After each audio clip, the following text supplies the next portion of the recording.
So we're with Anand Rao from University of Mary Washington. Yes. And I wanted to start off by asking, what do you, could you speculate a little bit about the impact of digital media on visual culture? Mm-hmm. Sure. When I think about some of the changes that have occurred within visual culture and the way that digital media has impacted that, I probably draw most closely from personal experiences, maybe outside of academia more than anything. I keep coming back to it, and I sound like the old guy talking about the new gadget that he has, but I still keep coming back to my iPhone and thinking about what it has done and how it's changed the way I interact day to day. Coming on this trip, for instance, I brought the iPhone and I used that for making, of course, making plans, making reservations, using it for GPS.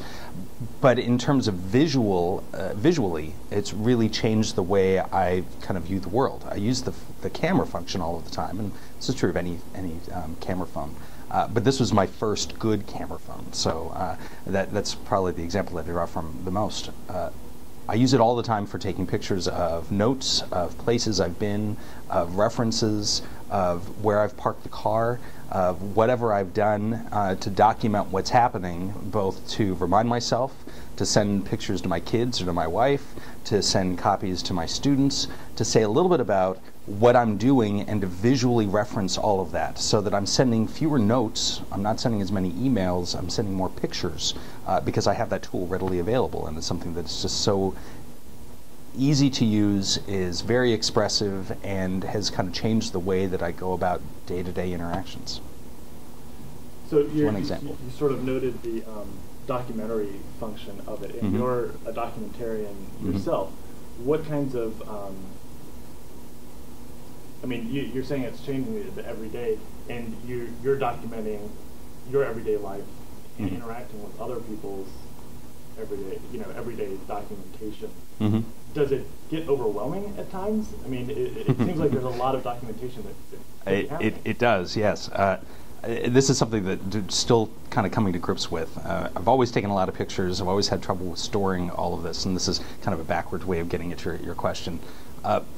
It's overwhelming in the sense that there's so much data that's collected and so many visual references that are collected, video clips and pictures.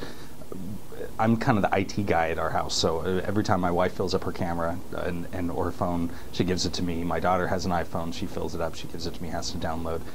My 4-year-old has my old iPhone, so he takes pictures and video, and he's been sending to me over the last week while I've been gone of his teddy bear and the adventures that his teddy bear has been going through. And so having those tools readily available means that as a 4-year-old, he's getting the sense of, I want to document my life and the life of my teddy bear and share it with my dad since he's not here. So he's sending me a lot of these pictures. We immediately when I gave him the old iPhone, I set up a Flickr account for him so that when he takes pictures, he can easily, and I can easily set up those pictures onto his Flickr account so his grandparents can see and his aunts and uncles can see what he's doing. And all kinds of crazy pictures. Some of his favorites were pictures of the dentist. He loved when he went to the dentist for the first time, and he took pictures of the instruments and inside Dad's mouth while he was getting his teeth examined. So he has the sense, and from the beginning, Sebastian has the recognition that whatever he experiences, he can share. And that his visual references are others' visual references because he's going to document them. And it's spotty. Sometimes he doesn't really bother taking the phone. Sometimes he likes playing with it. But when he gets into it, he documents every aspect of it. And I remember my daughter going through this when she was a little bit younger, and she had an old video camera, and I remember her setting up a play with her Barbie dolls and stuffed animals.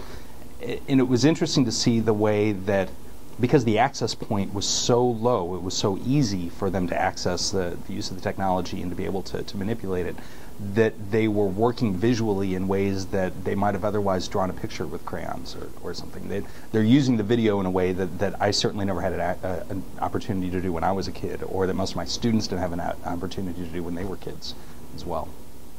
One of the things you noted was that there's so much of it now. Yes. Yeah. And it's interesting that you've got a 4-year-old now playing with an iPhone and doing the everyday documentation.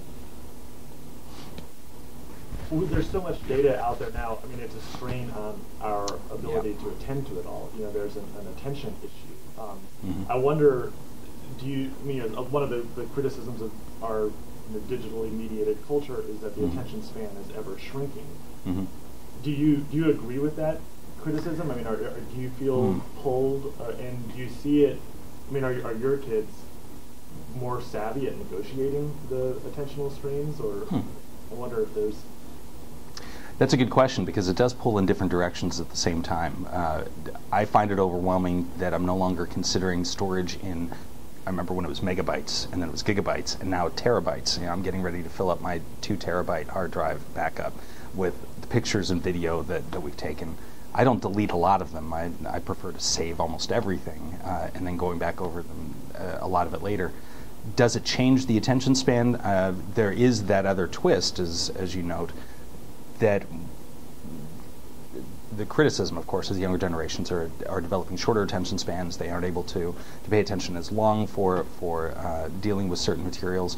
I haven't found that to be the case. I think that they have different expectations, at least I've noticed with my kids, for what the materials they're interacting with should provide them with. So my 4-year-old, he'll become engrossed playing with something on his phone. He'll get a new app and he'll play with it for a long period of time, more than you would expect for a 4-year-old to be playing with something.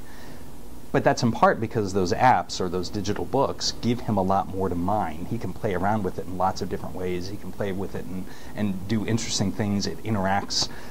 He loves sitting and looking at books as well, though, so he'll sit and just look at a regular traditional book, a hardcover book, and look at that for a long period of time. He interacts with it a little differently, but do some of the new medias change his attention span? I haven't found that to be the case. I think that he really gets engrossed in whatever it is that he's doing, whatever he's playing with. My 1-year-old has been playing around with some of them. There are a couple of apps that are actually meant for little kids like that, and so I remember when I first got my iPad and I put one of the musical instrument apps, and she was figuring out that if she touched the screen it made noises, and she loved that she could hit it with her nose and it would make noise, and she'd laugh, and then she'd play with her fingers again a little bit. And it seemed that she had the same attention span with that as she did with almost any other toy, and seemed to elicit a more immediate response because there was something interactive, there was something there that was engaging her, and she loved playing around with it in that way. So my older kids, thinking about preteens, I don't know that their attention span is any shorter. They'll sit there and play something. My 11-year-old son will play video games for hours. He doesn't seem to have a short attention span for any of that. And my 13-year-old daughter seems to have a long enough attention span. But I think her expectations are a little different. If she watches an old movie, maybe from 20 or 30 years ago, she finds it a little boring. She's used to movies or TV shows that have multiple storylines, they're a little more developed, a little more engaged, because that's what she's become accustomed to. So I don't think the attention span is different. I think the expectations for keeping the attention have changed over time. Does that get a little bit of what you were talking about? Perfect. Okay. Yeah, I think that's good. All right. Excellent. Good.